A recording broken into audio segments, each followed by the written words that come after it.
Hello students, welcome to my YouTube channel Chaitanya classes. और Chaitanya classes में हम कर रहे हैं अब question number 9 some applications of trigonometry. Height and distance का क्वेश्चन नंबर 9 समझते हैं। ठीक है, देखो, the angle of elevation of the top of a building from the foot of the tower is 30 degree. ध्यान से समझो, क्वेश्चन बहुत ईजी है।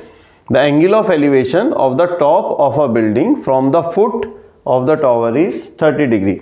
ये हमारे पास एक बिल्डिंग है, ये हमारे पास एक टावर है। इस टावर के फुट से जब हम इस बिल्डिंग के टॉप को देखते हैं तो एंगल ऑफ एलिवेशन हमारा बनना है कितना, 30 डिग्री। आगे क्या कहते हैं, and the angle of elevation of the top of the tower from the foot of the building is 60 degree. अब ये हमारी टावर है, ये बिल्डिंग, जब बिल्डिंग के फुट से इस टावर के टॉप को देखते हो तो एंगल ऑफ एलिवेशन आ रहा है आपका 60 degree. If the tower is 50 metre high, और जो टावर है उसकी हाइट कितनी दे रखी है, 50 मीटर। तो हमें बताना क्या है, find the height of the building. ये हमें हाइट ऑफ द बिल्डिंग क्या करनी है, फाइंड आउट करनी है। समझ गए, हमारे पास ये टावर, ये बिल्डिंग, बिल्डिंग के फुट से इसके टॉप को देखते हो टावर के तो एंगल ऑफ एलिवेशन 60 बनता है। और जब अब इस टावर के फुट से इस बिल्डिंग के टॉप को देखते हैं तो एंगल ऑफ एलिवेशन 30 डिग्री बनता है। इसमें हमें किसकी हाइट दे रखी है, टावर की हाइट दे रखी है 50 मीटर, और हमें सिंपल बताना है किसकी हाइट, डीसी। किसकी हाइट है ये, height of building. Is it clear? तो देखो नेक्स्ट स्लाइड में समझो, मैं कैलकुलेशन इसकी बताता हूँ आपको।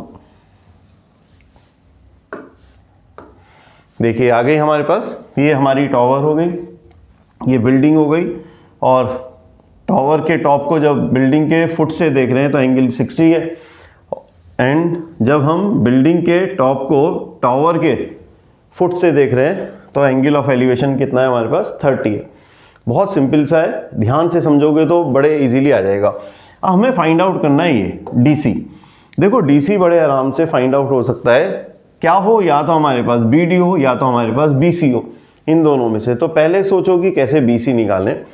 देखो इन राइट ट्राइंगल एबीसी, इस पूरे ट्राइंगल में एबीसी में ये एंगल 60, तो हम P अपॉन बी से बीसी फाइंड आउट कर सकते हैं।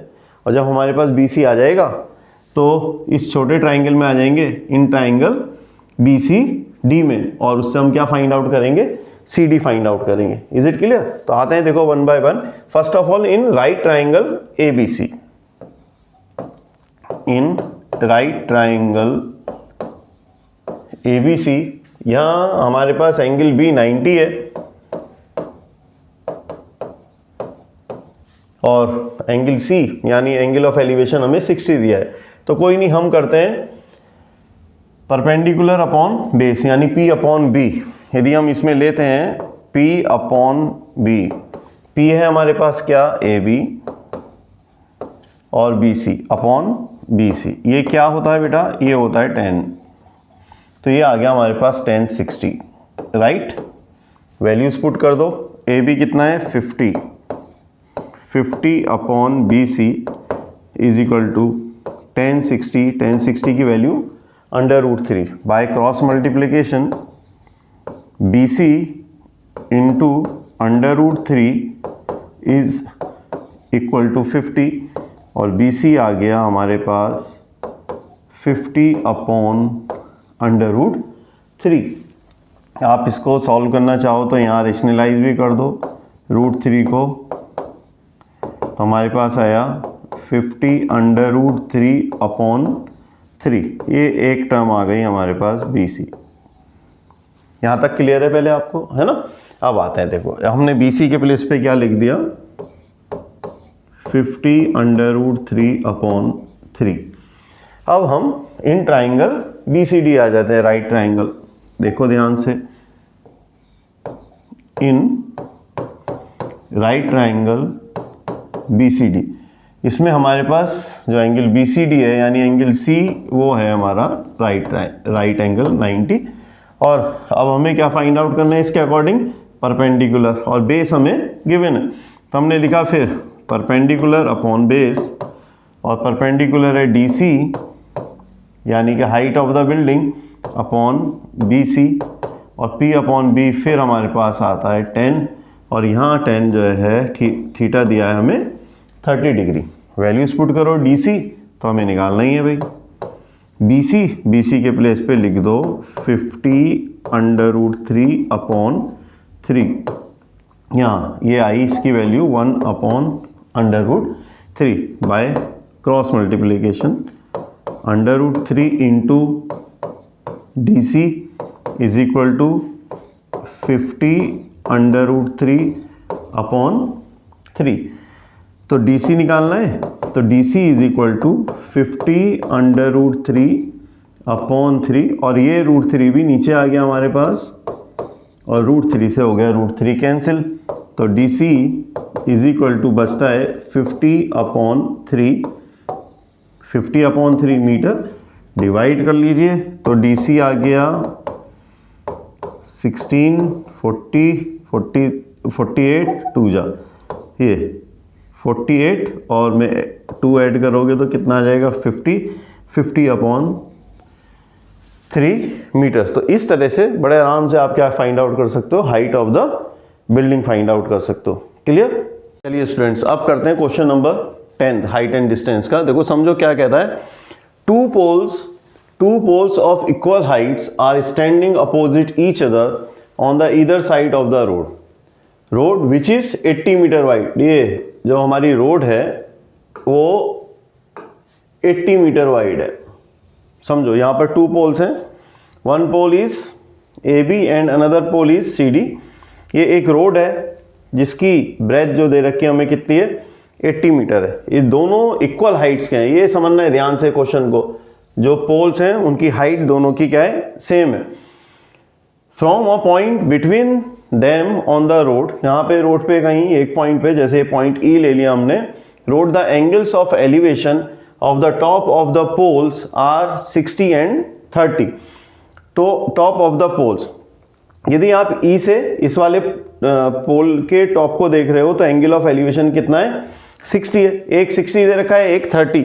तो सिंपल सी बात है, मैंने पहले भी बताया था कि जितना आप दूर चलते चले जाओगे एंगल ऑफ एलिवेशन डिक्रीज होता जाएगा, और जितना हम पास आते जाएंगे एंगल ऑफ एलिवेशन मतलब इंक्रीज होता जाएगा। जैसे इसमें एंगल ऑफ एलिवेशन 60 लेना था तो हमें उसको क्लोज दिखला देना है, और दूर लेने वाले को हमें 30 दिखला देना है, ठीक है। और जब हम इससे इस पोल के टॉप को देखते हैं तो यहाँ पर एक एंगल ऑफ एलिवेशन कितना बनना है हमारा, 30 बनना है। ये बात क्लियर? हमें क्या फाइंड आउट करना है, हमें इन दोनों की हाइट फाइंड आउट करनी है। Find the height of the poles and the distance of the point from the pole. अब ये जो डिस्टेंस है, ये जो पॉइंट है हमारा, इसका AB पोल से भी डिस्टेंस फाइंड आउट करना है, और इसी का CD पोल से भी क्या करना है, डिस्टेंस फाइंड आउट करना है। तो बहुत सारी चीज़ें इसमें जो फाइंड आउट करनी है, देखते हैं नेक्स्ट स्लाइड से आपको कैलकुलेशन बताते हैं थोड़ी। देखो यहाँ आ गई हो, ये 2 पोल्स हैं AB और CD, और यहाँ पॉइंट है E जहाँ से ऑब्जर्वर देख रहा है, और इसके बीच में जो डिस्टेंस दिया हुआ है वो कितना है, 80 मीटर है। अब आप किसी को भी इसमें से x मान लो, let the height of the pole be h। दोनों की हाइट सेम है तो दोनों की h होगी। यहाँ हम मान लेते हैं, सपोज करो ये जो AE है, AE को कंसीडर करा आपने x मीटर, तो यहाँ जो EC है, देखो आप जो AC है, AC 2 पार्ट से मिलकर बना है, AE प्लस EC, राइट। और पूरा कितना है AC, वो है 80, तो AE x है, तो EC भी आप फाइंड आउट कर सकते हो। तो EC हमारा आ गया 80 माइनस x मीटर्स आ जाएगा, राइट। तो इसके प्लेस पे लिख दो 80 माइनस x। अब हमें पहले h भी फाइंड आउट करना है, फिर x भी फाइंड आउट करना है। जब हमारे पास x आ जाएगा तो AE आ जाएगा, AB से डिस्टेंस, और जब हमारे पास x हम निकाल लेंगे तो हम EC भी निकालेंगे, 80 में से उसको क्या कर देंगे, माइनस कर देंगे। तो चलते हैं 1 बाय 1 स्टेप लेते हैं इसमें। देखो आओ, सबसे पहले आए हम in right triangle BAE, in right triangle BAE। आ जाइए यहाँ ए पर 90 है, angle A is equal to 90 degree. तो हमने लिखा भाई ए बी अपॉन ए ई, फिर वही P अपॉन बी। P कितना है हमारा H और B X is equal to 1030। यहाँ एंगल ऑफ एलिवेशन 30 डिग्री है। सॉल्व कर लो। H upon X is equal to 1030, तो 1030 आ गया हमारा 1 अपॉन √3। क्रॉस मल्टीप्लाई x आया H अंडर √3। इसे फर्स्ट इक्वेशन मान लेते हैं, ठीक है। अब आइए x की वैल्यू है H अंडर √3। अब हम दूसरे ट्राइंगल में चलें। इन ट्राइंगल DCE, यहां पर एंगल C 90 डिग्री है, तो हमने लिया DC upon EC is equal to 1060। यहाँ 1060 है एंगल, तो DC H है और EC हमारा है 80 माइनस x और 1060 की वैल्यू है अंडर √3। नीचे 1 कंसीडर कर लिया करो, इजी हो जाती है थोड़ी कैलकुलेशन। क्रॉस मल्टीप्लाई कर लो। यहाँ आया √3 80 माइनस x और यहाँ आता है h। अब थोड़ा समझने का है, या तो हम x के प्लेस पे h अंडर √3 रख दें तो बात बन जाएगी, और या इस h को चेंज करके यहाँ पे रख देते हैं। तो अभी हमारे लिए बेटर है हम इस x के प्लेस पे क्या पुट कर दें, h अंडर √3 पुट कर दें। देखो तो यहाँ मल्टीप्लाई करने से पहले इसे यहाँ पुट कर देते हैं 80 minus h under √3 is equal to h। Multiply कर दो √3 80 अंडर √3, यहाँ h अंडर √3 को अंडर √3 से मल्टीप्लाई कर देंगे, यहाँ आ गया h। सॉल्व करो। ये मैं रब कर देता हूँ, स्पेस बना लेते हैं थोड़ा सा जिससे कैलकुलेशन हो जाए प्रॉपर। देखो यहाँ 80 अंडर √3, यहाँ √3 को √3 से किया तो 3h minus 3h is equal to h, और आया 80 अंडर √3। यहाँ h से उधर ट्रांसपोज कर दो 3h, तो 80 अंडर √3, h और 3h कितने हो गए 4h। तो h की वैल्यू आई 80 अंडर √3 अपॉन ये 4 नीचे आ गया 420 जब, तो h आ गया 20 अंडर √3, जिसकी हम वैल्यू भी पुट कर सकते हैं। h is equal to 20 into 1.73, multiply कर दो 1.73 को 20 से 0 0 0, फिर 2 3 जा 6, 2 7 जा 14, कैरी 1, 2 1 जा 2 और 1 3। तो यहाँ आता है बेटा, ये आया 0643, और आफ्टर 2 डिजिट हमने डेसिमल पुट कर दिया तो 34.60 मीटर्स ये आई हमारे पास हाइट। पहले इतना समझो आराम से, है ना। क्या करा हमने, पहले फर्स्ट ट्राइंगल को लिया, इन ट्राइंगल BAE में एंगल ए हमारा 90 है, तो AB अपॉन AE ले लिया। P अपॉन B है, PH अपॉन X और वैल्यू है 1030 की वैल्यू पुट कर दी 1 अपॉन √3, क्रॉस मल्टीप्लाई, तो X की वैल्यू आ गई H अंडर √3। सही। अब आगे चले, in triangle DCE, DC over EC लिया, वो 1060 है, वैल्यू पुट करी H अपॉन 80 माइनस x था EC। सॉल्व करोगे तो बस ये करा हमने, यहाँ x के प्लेस पे क्या पुट कर दिया H अंडर √3, राइट। जब इसको कैलकुलेट कर रहे हो तो हमारे पास h की वैल्यू आ गई 20 अंडर √3 मीटर। यहीं से सॉल्व होगा आगे का। हमारे पास अभी h आ गया है, केवल हमने यहाँ क्या करा है √3 की वैल्यू पुट कर दी, और √3 की वैल्यू 1.73 थी, तो हमने इसे पॉइंट में भी निकाल लिया। आप चाहो तो इसे अंडर रूट में भी रख देते हैं। यहाँ तक क्लियर। अब हमने ये दो चीज़ें तो निकालनी, पर यहाँ जो हमारा आया है अभी वो h आया है। h कितना है 20 अंडर रूट 3। अब उसी की वैल्यू यदि हम यहाँ पर पुट कर देते हैं, यहाँ तक आप देख लो आराम से, मैं इसको रब करके आगे की कैलकुलेशन सॉल्व करता हूँ। इसको रिमूव कर देते हैं जिससे हमें x भी मिल जाए, ये हटा देते हैं यहाँ से।